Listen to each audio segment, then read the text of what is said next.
ತಿದ್ದುಪಡಿಯನ್ನು ವಿರೋಧಿಸಿ ಕೊಪ್ಪಳದಲ್ಲಿಂದು ಬೃಹತ್ ಪ್ರತಿಭಟನೆಯನ್ನ ನಡೆಸಲಾಯಿತು. ಅಖಿಲ Bharat Muslim personal law board ವತಿಯಿಂದ ನಡೆದ ಈ ಪ್ರತಿಭಟನಾ ಮೆರವಣಿಗೆಯಲ್ಲಿ ಕೊಪ್ಪಳದ ಮುಸ್ಲಿಂ ಸಮುದಾಯದ ಹಲವಾರು ನಾಯಕರು ಹಾಗೂ ವಿವಿಧ ಸಮುದಾಯದ ಮುಖಂಡರು, ಕಾಂಗ್ರೆಸ್ ಪಕ್ಷದ ಮುಖಂಡರು ಭಾಗವಹಿಸಿದ್ದರು. ನಗರದ ಗಡಿಯಾರ ಕಂಬದಿಂದ ಆರಂಭವಾದ ಬೃಹತ್ ಪ್ರತಿಭಟನಾ ಮೆರವಣಿಗೆ ಅಶೋಕ್ ಸರ್ಕಲ್ ವರೆಗೆ ನಡೆಯಿತು. ಪ್ರತಿಭಟನೆಯಲ್ಲಿ ಭಾಗವಹಿಸಿದ ಪ್ರತಿಭಟನಾಕಾರರು ಕೇಂದ್ರ ಸರ್ಕಾರದ ವಿರುದ್ಧ ಆಕ್ರೋಶವನ್ನ ವ್ಯಕ್ತಪಡಿಸಿದರು. ತಿದ್ದುಪಡಿ ಕಾಯ್ದೆಯನ್ನ ವಾಪಸ್ ತೆಗೆದುಕೊಳ್ಳದಿದ್ದರೆ ಉಗ್ರವಾದ ಹೋರಾಟ ಮಾಡುವುದಾಗಿ ಎಚ್ಚರಿಸಿದರು. ರ್ಯಾಲಿಯ ನಂತರ ಅಶೋಕ್ ಸರ್ಕಲ್ನಲ್ಲಿ ನಡೆದ ವೇದಿಕೆಯ ಕಾರ್ಯಕ್ರಮದಲ್ಲಿ ಶಾಸಕ ರಾಘವೇಂದ್ರ ಹಿಟ್ನಾಳ್, ಸಂಸದ ರಾಜಶೇಖರ್ ಹಿಟ್ನಾಳ್, ಮಾಜಿ ಸಂಸದ ಕರಡಿ ಸಂಗಣ್ಣ, ಮಹೇಂದ್ರ ಚೋಪ್ರಾ, ಆಸಿಫ್ ಅಲಿ, ಕೆಎಂ ಸೈಯದ್, ಅಮ್ಜದ್ ಪಟೇಲ್, ಕಾಟನ್ ಪಾಷಾ, ಮುಫ್ತಿ ನಜೀರ್ ಅಹಮದ್, ಯಮನೂರಪ್ಪ ನಾಯಕ್, ರಾಜಶೇಖರ್ ಅಡೂರು ಸೇರಿದಂತೆ ಇತರರು ಪ್ರತಿಭಟನಾಕಾರರನ್ನ ಉದ್ದೇಶಿಸಿ ಮಾತನಾಡಿದರು.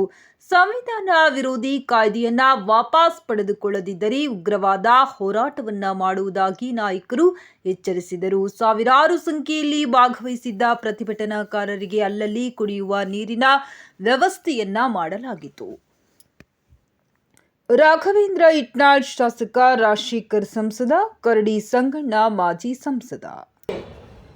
इस दुनिया से जाने पर बड़े गमगीन है और एक बात इसमें खास तौर पे बाज मीडिया के वेशों से ये आई कि भाई मुसलमान ऐसा है, तो एक बात है, इससे पहले जब हमारे फौजियों को मारा गया था उस वक्त बयानबाजी करने की बजाय हुकूमत अपना काम करती तो आज वो 26 लोग हमारे साथ होते।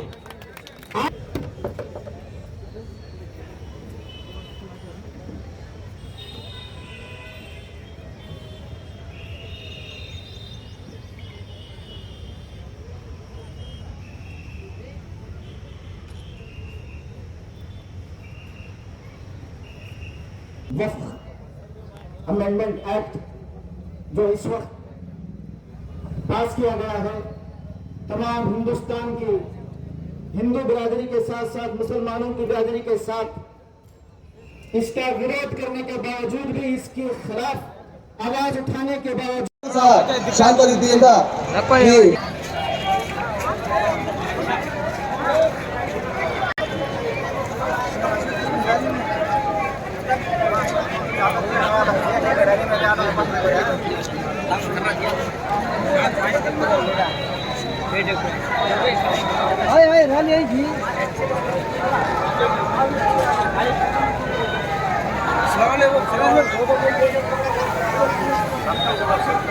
सबसे बड़ा जगह पर जो बिल्डिंग तैयार कर खड़ी की गई है, वो शिया वक्फ कम्युनिटी की जगह पर जो बिल्डिंग अंबानी की खड़ी है, वो निकाल कर हमारे मुस्लिम कास्ट को जो वापस कर दिया जाए। दोस्तों, हैदराबाद के अंदर को मारा गया था, उस वक्त बयानबाजी करने की बजाय हुकूमत अपना काम करती तो आज वो 26 लोग हमारे साथ होते।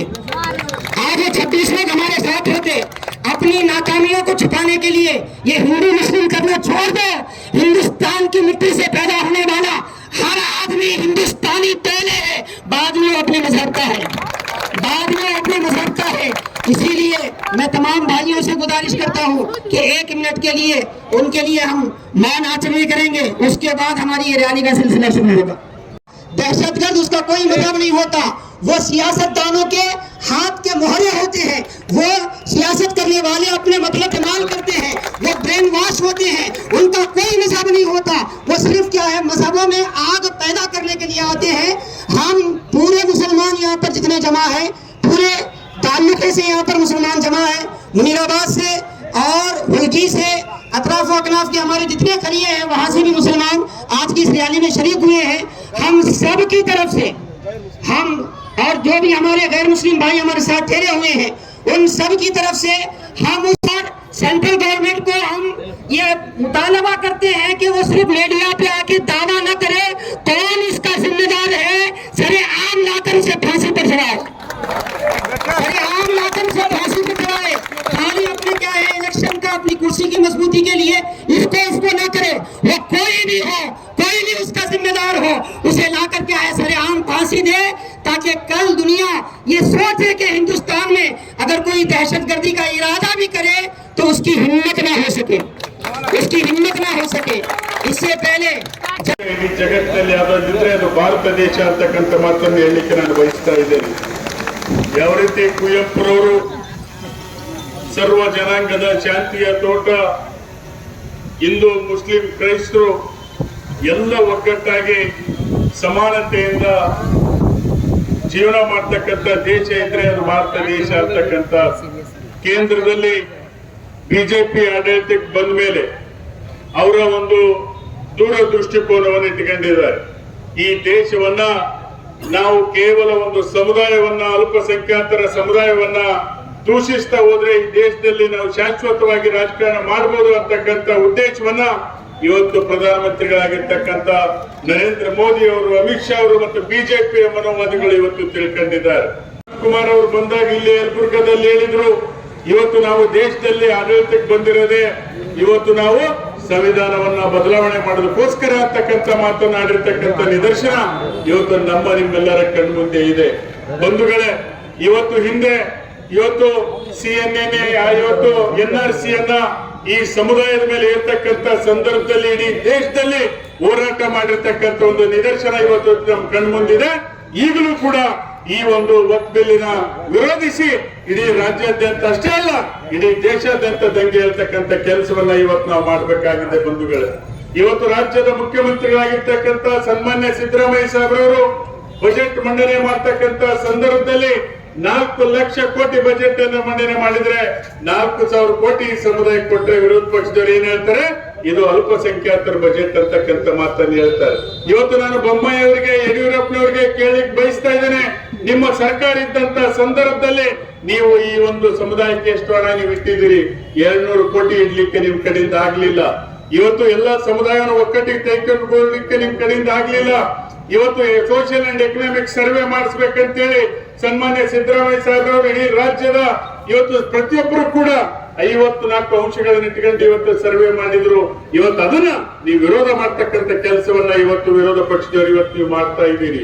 ಬಂಧುಗಳೇ, ಇವತ್ತು ಸಾಮಾಜಿಕ ಆರ್ಥಿಕ ಸರ್ವೆ ಆಗ್ಬೇಕು, ನಮ್ಮ ರಾಜ್ಯದ ಕಟ್ಟ ಕಡೆ ಸಮಾಜಕ್ಕೂ ಕೂಡ ಸರ್ಕಾರದ ಸವಲತ್ತುಗಳು ಮುಟ್ಟಬೇಕಂತೇಳಿ ಈ ಒಂದು ಸರ್ವೆಯನ್ನ ಇವತ್ತು ಸನ್ಮಾನ್ಯ ಮುಖ್ಯಮಂತ್ರಿಗಳು ಮಾಡಿದ್ರು. ಇವತ್ತು ವಿರೋಧ ಪಕ್ಷದವರು ಏನ್ ಹೇಳಿದ್ರೆ, ಇದು ಇವತ್ತು ಜಾತಿ ಗಣತಿ ಮಾಡ್ತಾರೆ ಅಂತಕ್ಕಂಥ ಮಾತನ್ನು ಹೇಳಿದ್ವಿ. ಆದ್ರೆ ಇವತ್ತು ಕೇಂದ್ರ ಸರ್ಕಾರ ಜಾತಿ ಗಣತಿಯನ್ನ ಇವತ್ತು ಅನೌನ್ಸ್ ಮಾಡಿದೆ. ಈಗೇನ್ ಮಾಡ್ತಾ ಇದ್ದೀರಿ ವಿರೋಧ ಪಕ್ಷದವರು? ಏನ್ ಮಾಡ್ತಾ ಇದ್ದೀರಿ? ಸಂವಿಧಾನದಲ್ಲಿ ನಮ್ಗೆ ಹಕ್ಕಿದೆ, ಪ್ರತಿ 10 ವರ್ಷಕ್ಕೊಮ್ಮೆ ಈ ದೇಶದ ಜನಗಣತಿ ಆಗಬೇಕು, ಇವತ್ತು ಪ್ರತಿಯೊಬ್ಬರಿಗೂ ಕೂಡ ಹಕ್ಕು ಸಿಗಬೇಕಂತೇಳಿ ಬಾಬಾ ಸಾಹೇಬ್ ಅಂಬೇಡ್ಕರ್ ಅವರು ಸಂವಿಧಾನದಲ್ಲಿ ನಮಗೆ 10 ವರ್ಷಕ್ಕೊಮ್ಮೆ ಜಾತಿ ಗಣತಿಯನ್ನ ಮಾಡ್ಲಿಕ್ಕೆ ಅವಕಾಶವನ್ನು ಕಲ್ಪಿಸಿಕೊಟ್ಟಿದ್ದಾರೆ. ವ್ಯಾಲ್ಯೂ ಕುಸಿತ ಇದೆ, ಯುವಕರಿಗೆ ಉದ್ಯೋಗ ಸಿಗ್ತಾ ಇಲ್ಲ. ನಮ್ಮಲ್ಲಿ ನಾವು ಇಂಡಿಯಾ ಒಕ್ಕೂಟದವ್ರು ಎಲ್ಲರೂ ಕೂಡ ಪ್ರಶ್ನೆ ಮಾಡಿದ್ರು. ಇವತ್ತು ಇಷ್ಟೆಲ್ಲ ಭಾರತದಲ್ಲಿ ಬಹಳಷ್ಟು ಸಮಸ್ಯೆಗಳದಾವ, ಜ್ವಲಂತ ಸಮಸ್ಯೆಗಳದಾವ.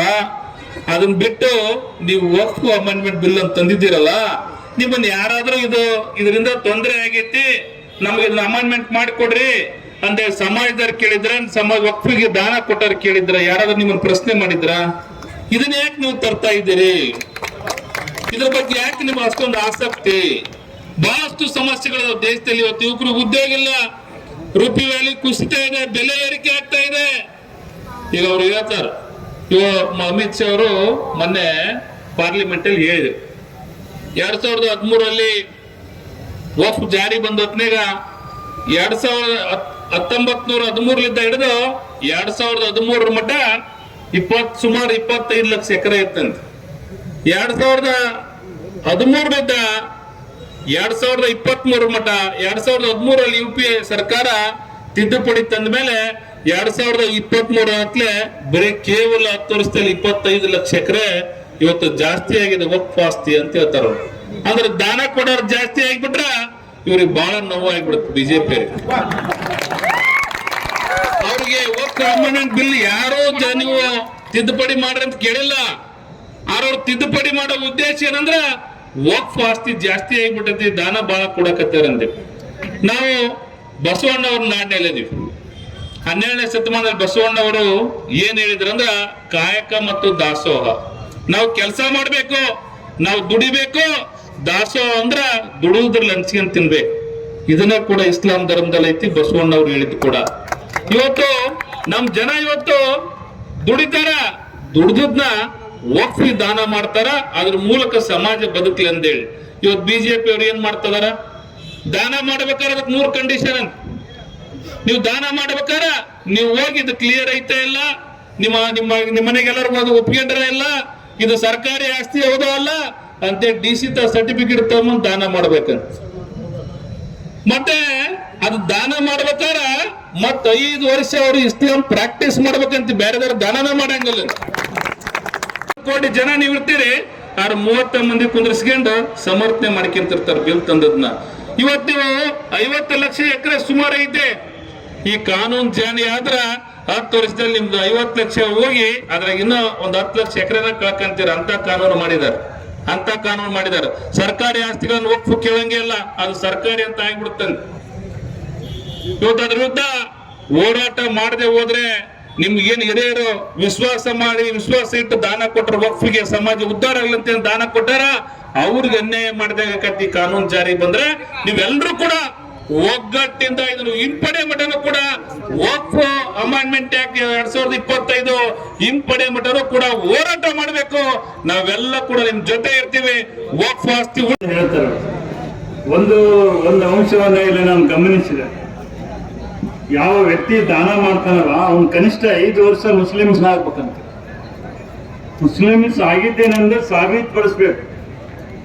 ಇದು ಕಾನೂನಿನ ಹಿಂದಿರತಕ್ಕಂಥ ಪೂರ್ವಗ್ರಹದ ಮತ್ತೆ ಏನನ್ನೋದರ ಪ್ರಶ್ನೆ ಉದ್ಭವಿಸ್ತದೆ. 5 ವರ್ಷ ಕಮಿಟಿಯಲ್ಲಿ ಇರಬೇಕು. ಯಾವುದು ಇದು ಇವತ್ತು ಮುಸ್ಲಿಮ್ಸ್ ಕಮಿಟಿಯಲ್ಲಿ ಇರಬೇಕು. ಮತ್ತು ಅವನು ಒಬ್ಬ ಷರತ್ತು ಬಗ್ಗೆ ಅವನಿಗೆ ಅದು ಜ್ಞಾನ ಇರಬೇಕು ಅಂದ್ರೆ ಮಾತ್ರ ಅವನು ಆ ಆಸ್ತಿಯನ್ನ ಇವತ್ತು ದಾನ ರೂಪದಲ್ಲಿ ಕೊಡ್ಲಿಕ್ಕೆ ಸಾಧ್ಯ ಇದೆ ಅಂತ. ನನ್ನ ಆಸ್ತಿಯನ್ನ ಕೊಡ್ಲಿಕ್ಕೆ ಇದಕ್ಕೆ ಈ ಕಾನೂನು ಅಥವಾ ಕಟ್ಟಡಗಳನ್ನ ಅಥವಾ ನಿರ್ಬಂಧಗಳನ್ನು ಹೇಳ್ತಕ್ಕಂಥದ್ದು ಮೂಲಭೂತ ಹಕ್ಕನ್ನು ಕಸಿಕೊಳ್ತಕ್ಕಂಥದ್ದು ಆಗ್ತದೆ. ನನಗೆ ಸ್ವಲ್ಪ ಟೀತ್ ಪ್ರಾಬ್ಲಮ್ ಇದೆ, ಹಲ್ಲಿನ ಟ್ರೀಟ್ಮೆಂಟ್ ನಡೀತಾ ಇದೆ, ಮಾತಾಡ್ಲಿಕ್ಕೆ ಬರ್ತಾ ಇಲ್ಲ, ನನಗೆ ವರ್ಡ್ಸ್ಗಳು ಹೋಗ್ತಾ ಇದ್ದಾವೆ. ಒಟ್ಟಿನಲ್ಲಿ ನಾನು ಹೇಳೋದೇನಂತಂದ್ರೆ ಈ ಬಿಲ್ಲಿನ ಇವತ್ತು ವಿರೋಧಿಸಿ ಇವತ್ತು ನಾವೆಲ್ಲರೂ ಇವತ್ತು ಬಿಲ್ಲನ್ನ ಇವತ್ತು ವಾಪಸ್ ತೆಗೆದುಕೊಳ್ತಕ್ಕಂಥದ್ರವರೆಗೂ ಕೂಡ ನಾವೆಲ್ಲ ನಾಯಕರು ಕೂಡ ನಿಮ್ ಜೊತೆಗಿರ್ತೀವಿ ಅನ್ನೋ ಮಾತನ್ನು ಹೇಳಿ ಈ ಸಮಾಜಕ್ಕೆ ಒಳ್ಳೇದಾಗ್ಲಿ. ಕಳೆ ಅಂದ್ರೇನು, ಎಡಿ ಅಂದ್ರೇನು, ಗಡ್ಡಿ ಅಂದ್ರೇನು ಗೊತ್ತಾಗತ್ತೆ.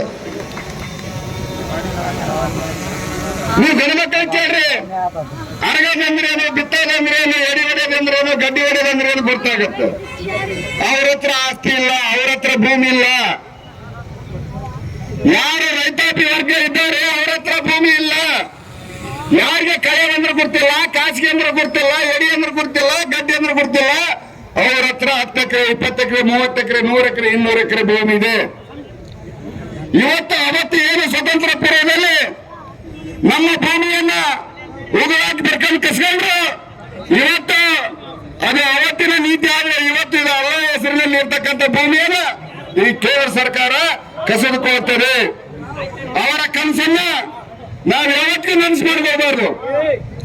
ಇವತ್ತು NRC CA ತಂದಾಗ ನಾವು ಯಾವ ರೀತಿ ಮುಸಲ್ಮಾನರ ಹೊರತುಪಡಿಸಿ ಬೇರೆ ನಾವು ಹಿಂದೂ ಧರ್ಮ, ಜೈನ ಧರ್ಮದವರು ಕೂಡ ನಾವು ಸಮಾನ ಮನಸ್ಕರ, ನಿಮ್ಗೆ ಹೇಗೆ ನಾವು ನಿಮ್ ಜೋಡಿ ಕೈ ಜೋಡಿಸಿ ನಿಂತಿದ್ದೇವೆ. ಈ ವಕ್ಫ್ ಬಿಲ್ ಹಿಂಪಡೆಯವರಿಗೂ ಕೂಡ ನಾವು ನಿಮ್ ಜೊತೆಯಲ್ಲಿ ನಿಮ್ಮ ಹೆಜ್ಜೆಯಲ್ಲಿ ಕೂಡ ನಾವು ಇದ್ದೇ ಇರ್ತೇವೆ. ಸೌದತ್ತಿ ಸರ್ ಅಂತಿದ್ರು. ನಾವು SSLCಗೆ ಬಂದಾಗ ಗೊತ್ತಾಯ್ತು ಅವ್ರು ಮುಸಲ್ಮಾನರು ಅನ್ನೋದು. ನಮ್ಗೆ ಕಲಿಸ್ತಕ್ಕಂಥ ಗುರುಗಳಿಗೆ ಜಾತಿ ಹೇಳಿಲ್ಲ. ನಮ್ ಜೊತೆಗೆ ಇರ್ತಕ್ಕಂಥ ಕ್ಲಾಸ್ಮೇಟ್ ನಮ್ಮನ್ನ ಜಾತಿ ಕಲಿಸ್ಲಿಲ್ಲ. ನಾವು ಎಷ್ಟು ಅಲ್ಲಿ ಗಡಿಯಾರ ಕಂಬದಲ್ಲಿ ಬಾಸು ಸಾಬ್ ಸೋಡೆವಾಲೆ ನಮ್ಮ ಜೀವನ ಪೂರ್ತಿ ಅಲ್ಲೇ ಕಳೆದ್ವಿ. ನಮ್ಮ ಕರ್ನಾಟಕ, ಕೊಪ್ಪಳ, ನಮ್ಮ ಜನ ಇದು ಒಂದು ನಮಗೆ ಗೊತ್ತಿತ್ತು ಹೊರತು ಬೇರೆ ಯಾವ ವಿಷಯ ಗೊತ್ತಿದ್ದಿಲ್ಲ. ಬರ್ತಾ ಬರ್ತಾ ಬರ್ತಾ ಯಾವ ಜಾತಿ ಗುರುಗಳು ಯಾರ್ಯಾರು ಅದಾರ ಗವಿಸಿದ್ದೇಶ್ವರ ಸ್ಕೂಲ್ದಾಗ ಅಂತಂದು ಅದನ್ನ ವಿಭಜನೆ ಮಾಡಿಬಿಟ್ರು. ಗುರುಗಳನ್ನು ಜಾತಿಯಲ್ಲಿ ಹಂಚಿಬಿಟ್ರು. 50 ವರ್ಷ ಸೇವೆ ಸಲ್ಲಿಸ್ತಕ್ಕಂಥ ಹನಮ್ನಾಳ್ ಮಾಸ್ಟರು ಪಂಚಮ ಶಾಲಿ ಸಮಾಜದವ್ರು ಅನ್ನೋದು ಗೊತ್ತಾದ. ಇವೆಲ್ಲ ಸರ್ ಯಾಕೆ ಈ ವಿಷಯವನ್ನು ಹೇಳ್ತೇನಂತಂದ್ರ, ಸಾಮಾನ್ಯವಾಗಿ ಎಲ್ಲರೂ ಹೇಳ್ತಾರ ಎಲ್ಲಿಂದನೋ ಬಂದಾರ ಈ ಮಾರ್ವಾಡಿಗಳು ರಾಜಸ್ಥಾನದಿಂದ ಅಂತೇಳಿ. ಅಖಂಡ ಭಾರತ ಇದು. ಅವಾಗ ರಾಜ್ಯಗಳ ಪುನರ್ಘಟನೆ ಆಗಿದ್ದಿಲ್ಲ. ನಾವು ರಾಜಸ್ಥಾನನ್ನು ನೋಡಿಲ್ಲ. ಕೊಪ್ಪಳದಲ್ಲಿ ಹುಟ್ಟಿರ್ತಕ್ಕಂಥ ನಾವು ಈ ಮಣ್ಣು, ಈ ನೆಲ, ಈ ಜಲದ ಸಲುವಾಗಿ ಬಡದಾಡಿರ್ತಕ್ಕಂಥ ಜನ ನಾವು. ಇವತ್ತು ನೀವು ರಾಜಸ್ಥಾನ ಮೂಲದವರು ಅಂದ್ರ ನಮ್ಮ ಮನಸ್ಸಿಗೂ ನೋವಾಗುತ್ತೆ. ಸ್ವತಂತ್ರಕ್ಕಾಗಿ ಜೀವವನ್ನು ಕೊಟ್ಟಂತ ಅದು ಮುಸಲ್ಮಾನರಲ್ಲಿ ಯಾರೇ ಇರಲಿ ತಮ್ಗೆ ಗೊತ್ತಿರಬೇಕು.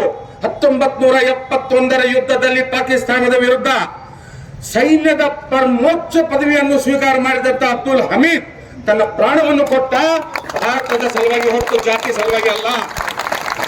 ಮೊಟ್ಟ ಮೊದಲಿಗೆ ಈ ರಾಜಕಾರಣದಲ್ಲಿ ಜಾತಿ ಬೀಜವನ್ನು ಏನ್ ಬಿತ್ತಾರ ಅವ್ರನ್ನ ನಾನು ಖಂಡಿಸ್ತೀನಿ. ಬಿಲ್ಲು ಈ ದೇಶದ ಸಂವಿಧಾನ ಇದರ ವಕ್ಫ್ ಬಿಲ್ ಬಗ್ಗೆ ತಮ್ಗೇನ್ ನೋವಿದೆ, ಒಂದು ಕಣ್ಣಿಗೆ ಸುಣ್ಣ ಒಂದು ಕಣ್ಣಿಗೆ ಬೆಣ್ಣೆ, ನಾವು ಆ ಕೆಲಸ ಆಗ್ಬಾರ್ದು. ಒಂದು ದೇಶ ಮುಂದೆ ಸಾಗಬೇಕಾದ್ರಪ್ಪ ಅಂತಂದ್ರ ಜನರಿಗೆ ಒಳ್ಳೆ ಔದ್ಯೋಗಿಕವಾಗಿ ಒಳ್ಳೆ ಅಭಿವೃದ್ಧಿ ಸಿಗಬೇಕು, ರೈತರಿಗೆ ಒಳ್ಳೆ